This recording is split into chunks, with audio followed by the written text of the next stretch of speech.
Орусияда 3 кыргызстандык ала албай жаткан эмгек акыларын алды. Орусияда 3 кыргызстандыкка эмгек акы боюнча карызы төлөндү. Бул тууралуу 5 августта эмгек министрлиги билдирди. Маалымдалгандай, HCMT компаниясы кыргызстандыктардын 568.500 рубль айлык акысын бербей келген. Көрүлгөн чаралардын натыйжасында аталган сумма өндүрүлгөн. Президент Facebook'tan көйгөйлөргө көз салып турабы? Министрлер кабинетинин төрагасы Адылбек Касмалиев өлкө башчы Садыр Жапаров Facebook соц тармагындагы өлкөдө болуп жаткан окуяларга көз салып турарын айтты. Өкмөт башчынын айтымында президент соц тармактан көргөн көйгөйлөрдү министрлерге жеткирип турат. Күнү түнү жиберип турат.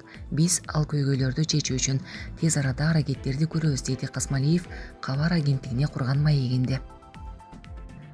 Июлда бала ырысы жөлөк пулу 191 миңден ашык балага дайындалды.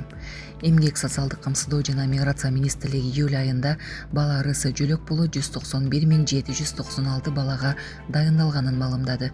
5 августта министрлик жөлөк пулду төлөп берүү үчүн 235,7 миллион сом каржылады.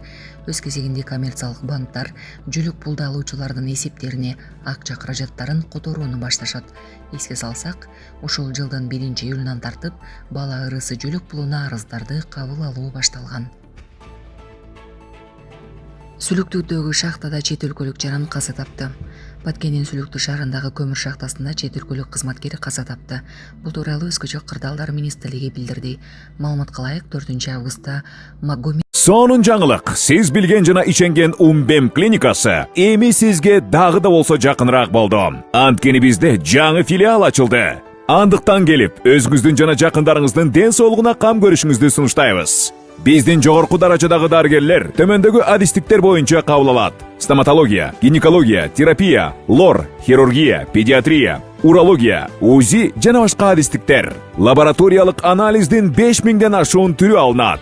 Жогорку даражадагы стерилизациялоо. Биздин дарек ВДНХ метросу, Кондратюка көчөсү 2. Телефон номерибиз 8925 103 22 55. Кабыл алууга алдын ала жазылып келүүңүздөрдү суранабыз. Умбем клиникасы. Сиздин ден соолугуңуз, биздин камкордук. Компаниясы иштеткен шахтада 2 кенчи уран астында калган. Аларды куткаруу үчүн 24 куткаруучу тартылган. Натыйжада 60 жаштагы кытайлык жаран куткарылып, экинчи кенчинин сөөгү табылган. Бирок каза болгон чет өлкөлүк жумушчу кайсы мамлекеттин жараны экени айтылган жок.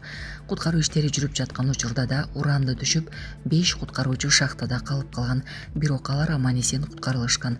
Чалгындоо иштеринин жүрүшүндө шахтанын 50 метр тереңдигинде 4 тирөөчү сынып, көлөмү 30 куб метр уранды түшкөнү аныкталган. Иран менен Оман Ормуз кысыгы аркылуу өтүүчү деңиз багыты боюнча макулдашты. Иран менен Оман Ормуз кысыгы аркылуу кемелер өтүүчү маршруттун географиялык өзгөчөлүктөрү боюнча макулдашууга жетишти. Бул тууралуу Ирандын Тышкы иштер министрлигинин расмий өкүлү Исмаил Багаи чет элдик басылмаларга билдирди. Анын айтымында, эгер үчүнчү тараптар бул процесске тоскоолдук жаратпаса, анда эки өлкөнүн негизги макулдашууларын жана шарттарын камтыган биргелешкен билдирүү жакын арада даярдалып жарыяланат. Эске салсак, 8 июлдан тарта АКШнын аскер күчтөрү Иранга соккуларды кайрадан баштаган. АКШ президенти Дональд Трамп 18 июнда жетишилген ок атышууну токтотуу келишими күчүн жоготконун билдирген. Вашингтон бул аракеттерди Ирандын Ормуз кысыгы аркылуу өткөн коммерциялык кемелерге каршы аракеттерине жооп катары түшүндүргөн. Буга жооп катары Иран АКШнын жакынкы чыгыштагы бир катар аскердик базаларына сокку урган.